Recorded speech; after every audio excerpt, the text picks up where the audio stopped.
હનુમાન જયંતી હિન્દુ ધર્મનો એક અત્યંત પવિત્ર અને મહત્વપૂર્ણ તહેવાર છે। આ દિવસે ભગવાન હનુમાનજીનો જન્મ થયો હતો। હનુમાનજીને શક્તિ, ભક્તિ, નિષ્ઠા અને અડગ વિશ્વાસના પ્રતીક માનવામાં આવે છે। એવું માનવામાં આવે છે કે હનુમાન જયંતીના દિવસે તેમની કથા સાંભળવાથી અને નામ જપવાથી જીવનના તમામ દુઃખો, ભય અને સંકટો દૂર થઈ જાય છે। હનુમાનજીનો જન્મ। પૌરાણિક કથાઓ અનુસાર અંજના નામની એક અપ્સરા હતી, જેને શાપ મળ્યો હતો કે તે પૃથ્વી પર વાનર રૂપે જન્મ લેશે। તેણે કઠિન તપસ્યા કરીને ભગવાન શિવને પ્રસન્ન કર્યા। ભગવાન શિવે તેને આશીર્વાદ આપ્યો કે તે તેમના અંશથી એક પરાક્રમી પુત્રને જન્મ આપશે। તે જ સમયે અયોધ્યામાં રાજા દશરથ પુત્ર પ્રાપ્તિ માટે યજ્ઞ કરી રહ્યા હતા।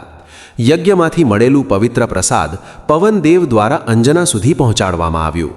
આ રીતે પવનદેવના આશીર્વાદથી હનુમાનજીનો જન્મ થયો, તેથી તેમને પવનપુત્ર પણ કહેવામાં આવે છે। બાળપણની અદ્ભુત લીલા। હનુમાનજી બાળપણથી જ અતિ શક્તિશાળી અને ચંચળ હતા। એક દિવસ તેમને આકાશમાં ઉગતો સૂર્ય ફળ જેવો દેખાયો। તેમણે તેને ખાવા માટે આકાશમાં ઊંચી છલાંગ લગાવી। આ દ્રશ્ય જોઈને દેવતાઓ આશ્ચર્યચકિત થઈ ગયા। ઇન્દ્રદેવે વજ્ર વડે તેમને માર્યો, જેના કારણે તેઓ જમીન પર પડી ગયા। પવનદેવ ગુસ્સે થઈ ગયા અને સમગ્ર જગતમાં હવા રોકી દીધી। ત્યારે બધા દેવતાઓએ આવીને હનુમાનજીને જીવંત કર્યા અને તેમને અદ્ભુત શક્તિઓ અને આશીર્વાદ આપ્યા। શ્રીરામ પ્રત્યે અડગ ભક્તિ। હનુમાનજીનું જીવન ભગવાન શ્રીરામની ભક્તિમાં વીત્યું। તેઓ શ્રીરામના સૌથી મોટા ભક્ત માનવામાં આવે છે। જ્યારે રાવણે માતા સીતાનું અપહરણ કર્યું, ત્યારે હનુમાનજી શ્રીરામની મદદ માટે આગળ આવ્યા। હનુમાનજી સમુદ્ર પાર કરીને લંકા પહોંચ્યા।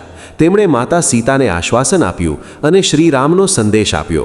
પછી લંકામાં અશ્વમેઘ યજ્ઞમાં વિઘ્ન પાડી અને આખી લંકાને અગ્નિથી દહન કરી દીધી। લંકા દહન અને પરાક્રમ। લંકામાં હનુમાનજીને રાવણના સૈનિકોએ પકડી લીધા। રાવણે તેમને સજા રૂપે પૂંછડીમાં આગ લગાવવા કહ્યું, પરંતુ હનુમાનજી માટે આ સજા શક્તિમાં બદલાઈ ગઈ। તેમણે પોતાની પૂંછડી વધારી અને આખી લંકામાં આગ લગાવી દીધી। આ ઘટના હનુમાનજીના અદમ્ય પરાક્રમનું ઉત્તમ ઉદાહરણ છે।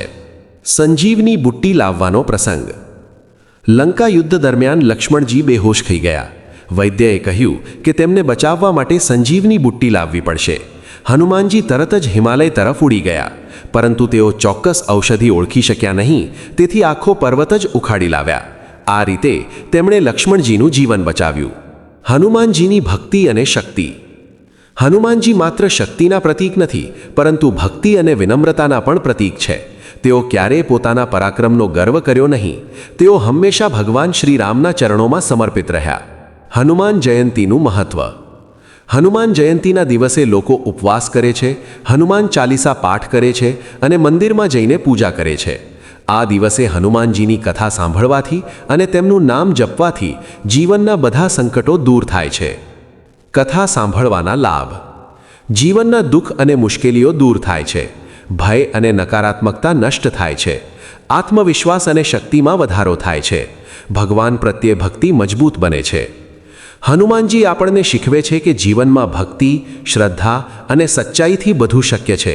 જો આપણે પણ હનુમાનજી જેવી નિષ્ઠા રાખીએ તો કોઈ પણ મુશ્કેલી આપણને હરાવી શકતી નથી। જો તમને આ વિડીયો ગમે તો લાઈક કરો, ચેનલને સબસ્ક્રાઇબ કરો, બેલ આઇકન દબાવો, તમારા મિત્રો અને પરિવાર સાથે જરૂર શેર કરો।